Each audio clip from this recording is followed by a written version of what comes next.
Wonder by R.J. Palacio. Part 2. Via. Far above the world, planet Earth is blue, and there's nothing I can do. David Bowie, Space Oddity. A tour of the galaxy. August is the sun. Me and Mom and Dad are planets orbiting the sun.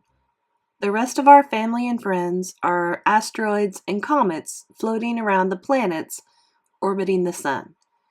The only celestial body that doesn't orbit August, the sun, is Daisy the dog. And that's only because to her little doggy eyes, August's face doesn't look very different from any other human's face. To Daisy, all our faces look alike, as flat and pale as the moon. I'm used to the way this universe works. I've never minded it because it's all I've ever known. I've always understood that August is special and has special needs. If I was playing too loudly and he was trying to take a nap, I knew I would have to play something else because he needed his rest after some procedure or other had left him weak and in pain. If I wanted Mom and Dad to watch me play soccer, I knew that 9 out of 10 times they'd miss it because they were busy shuttling August to speech therapy or physical therapy or a new specialist or a surgery.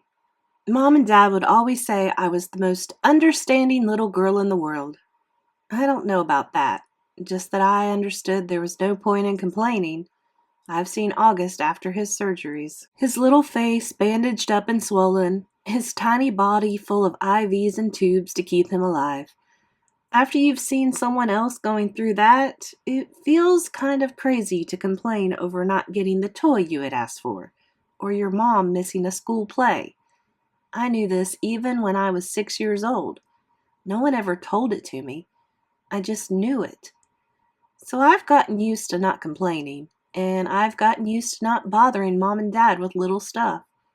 I've gotten used to figuring things out on my own. How to put toys together, how to organize my life so I don't miss friends' birthday parties, how to stay on top of my schoolwork so I never fall behind in class. I've never asked for help with my homework, never needed reminding to finish a project or study for a test. If I was having trouble with a subject in school, I'd go home and study it until I figured it out on my own. I taught myself how to convert fractions into decimal points by going online.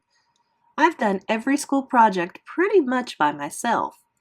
When Mom or Dad ask me how things are going in school, I've always said, good, even when it hasn't always been so good. My worst day, worst fall, worst headache, worst bruise, worst cramp, worst mean thing anyone could say has always been nothing compared to what August has gone through. This isn't me being noble, by the way. It's just the way I know it is. And this is the way it's always been for me, for the little universe of us.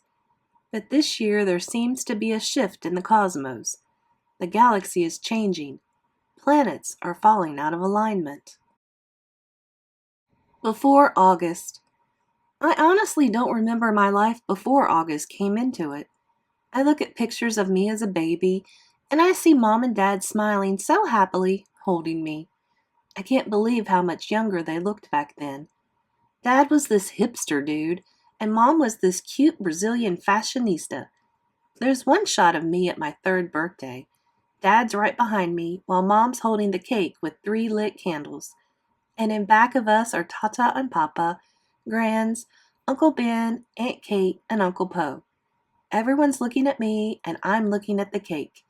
You can see in that picture how I really was the first child, first grandchild, first niece. I don't remember what it felt like, of course, but I can see it plain as can be in the pictures. I don't remember the day they brought August home from the hospital. I don't remember what I said or did or felt when I saw him for the first time, though everyone has a story about it. Apparently, I just looked at him for a long time without saying anything at all, and then finally I said, "It doesn't look like Lily." That was the name of a doll Grands had given me when Mom was pregnant, so I could practice being a big sister. It was one of those dolls that are incredibly lifelike and I had carried it everywhere for months, changing its diaper, feeding it. I'm told I even made a baby sling for it. The story goes that after my initial reaction to August, it only took a few minutes, according to Grands, or a few days, according to Mom, before I was all over him, kissing him, cuddling him, baby talking to him. After that, I never so much as touched or mentioned Lily ever again. Seeing August. I never used to see August the way other people saw him. I knew he didn't look exactly normal, but I really didn't understand why strangers seemed so shocked when they saw him. Horrified, sickened, scared. There are so many words I can use to describe the looks on people's faces. And for a long time, I didn't get it. I'd just get mad. Mad when they stared. Mad when they looked away. "What the heck are you looking at?" I'd say to people, even grown-ups. Then, when I was about 11, I went to stay with Grands in Montauk for 4 weeks while August was having his big jaw surgery. This was the longest I'd ever been away from home, and I have to say, it was so amazing to suddenly be free of all that stuff that made me so mad. No one stared at Grands and me when we went to town to buy groceries. No one pointed at us. No one even noticed us. Grands was one of those grandmothers who do everything with their grandkids. She'd run into the ocean if I asked her to, even if she had nice clothes on. She would let me play with her makeup and didn't mind if I used it on her face to practice my face painting skills. She'd take me for ice cream even if we hadn't eaten dinner yet. She'd draw chalk horses on the sidewalk in front of her house. One night, while we were walking back from town, I told her that I wished I could live with her forever. I was so happy there. I think it might have been the best time in my life. Coming home after 4 weeks felt very strange at first. I remember very vividly stepping through the door and seeing August running over to welcome me home. And for this tiny fraction of a moment, I saw him not the way I've always seen him, but the way other people see him. It was only a flash, an instant while he was hugging me, so happy that I was home. But it surprised me because I'd never seen him like that before, and I'd never felt what I was feeling before either. A feeling I hated myself for having the moment I had it. But as he was kissing me with all his heart, all I could see was the drool coming down his chin. And suddenly, there I was, like all those people who would stare or look away. Horrified, sickened, scared. Thankfully, that only lasted for a second. The moment I heard August laugh, his raspy little laugh, it was over. Everything was back the way it had been before. But it had opened a door for me, a little peephole. And on the other side of the peephole, there were 2 Augusts. The one I saw blindly, and the one other people saw. I think the only person in the world I could have told any of this to was Grands, but I didn't. It was too hard to explain over the phone. I thought maybe when she came for Thanksgiving, I'd tell her what I felt. But just 2 months after I stayed with her in Montauk, my beautiful Grands died. It was so completely out of the blue. Apparently, she had checked herself into the hospital because she'd been feeling nauseous. Mom and I drove out to see her, but it's a 3-hour drive from where we live, and by the time we got to the hospital, Grands was gone. A heart attack, they told us. Just like that. It's so strange how one day you can be on this earth and the next day not. Where did she go? Will I really ever see her again? Or is that a fairy tale? You see movies and TV shows where people receive horrible news in hospitals. But for us, with all our many trips to the hospital with August, there had always been good outcomes. What I remember the most from the day Grands died is Mom literally crumbling to the floor in slow, heaving sobs, holding her stomach like someone had just punched her. I've never, ever seen Mom like that. Never heard sounds like that come out of her. Even through all of August's surgeries, Mom always put on a brave face. On my last day in Montauk, Grans and I had watched the sunset on the beach. We had taken a blanket to sit on, but it had gotten chilly, so we wrapped it around us and cuddled and talked until there wasn't even a sliver of sun left over the ocean. And then Grans told me she had a secret to tell me. She loved me more than anyone else in the world. Even August? I had asked. She smiled and stroked my hair, like she was thinking about what to say. I love Auggie very, very much, she said softly. I can still remember her Portuguese accent, the way she rolled her R's. But he has many angels looking up for him already, Via. And I want you to know that you have me looking out for you. Okay, menina querida? I want you to know that you are number one for me. You are my... She looked out at the ocean and spread her hands, like she was trying to smooth out the waves. You are my everything. You understand me, Via? Tu es meu todo.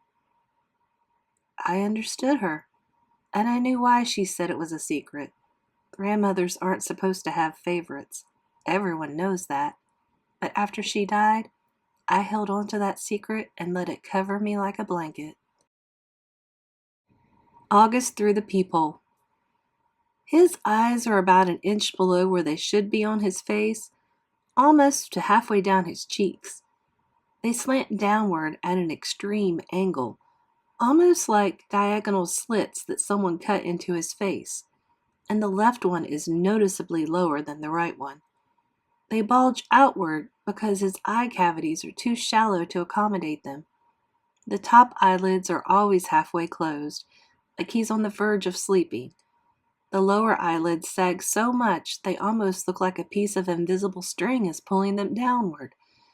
You can see the red part on the inside, like they're almost inside out.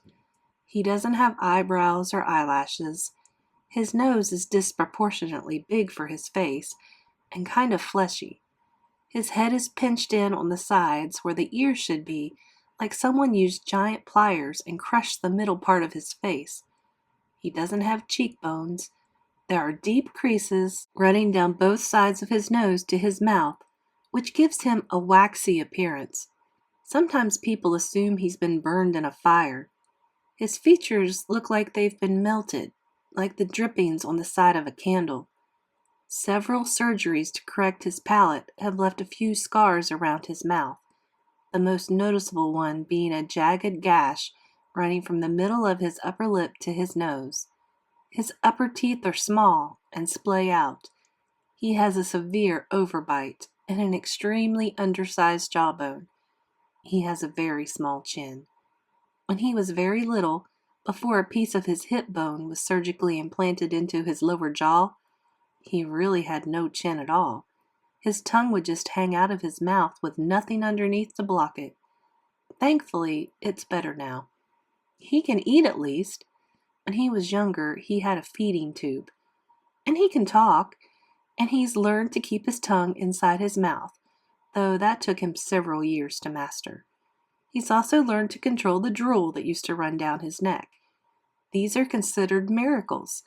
When he was a baby, the doctors didn't think he'd live. He can hear too.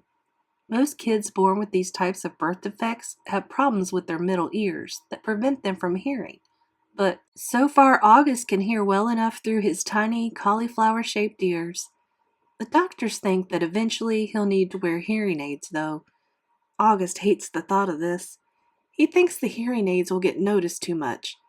I don't tell him that the hearing aids would be the least of his problems, of course, because I'm sure he knows this. Then again, I'm not really sure what August knows or doesn't know, what he understands and doesn't understand. Does August see how other people see him, or has he gotten so good at pretending not to see that it doesn't bother him? Or does it bother him? When he looks in the mirror, does he see the Auggie Mom and Dad see? Or does he see the Auggie everyone else sees? Or is there another August he sees? Someone in his dreams behind the misshapen head and face. Sometimes when I look at Grans, I can see the pretty girl she used to be underneath the wrinkles. I could see the girl from Ipanema inside the old lady walk. Does August see himself as he might have looked without that single gene that caused the catastrophe of his face? I wish I could ask him this stuff. I wish he would tell me how he feels. He used to be easier to read before the surgeries. You knew that when his eyes squinted, he was happy. When his mouth went straight, he was being mischievous. When his cheeks trembled, he was about to cry. He looks better now, no doubt about that. But the signs we used to gauge his moods are all gone. There are new ones, of course. Mom and Dad can read every single one, but I'm having trouble keeping up. And there's a part of me that doesn't want to keep trying. Why can't he just say what he's feeling like everyone else? He doesn't have a trach tube in his mouth anymore that keeps him from talking. His jaw's not wired shut. He's 10 years old. He can use his words. But we circle around him like he's still the baby he used to be. We change plans, go to plan B, interrupt conversations, go back on promises, depending on his moods, his whims, his needs. That was fine when he was little, but he needs to grow up now.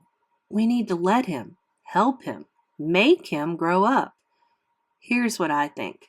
We've all spent so much time trying to make August think he's normal that he actually thinks he is normal. And the problem is, he's not.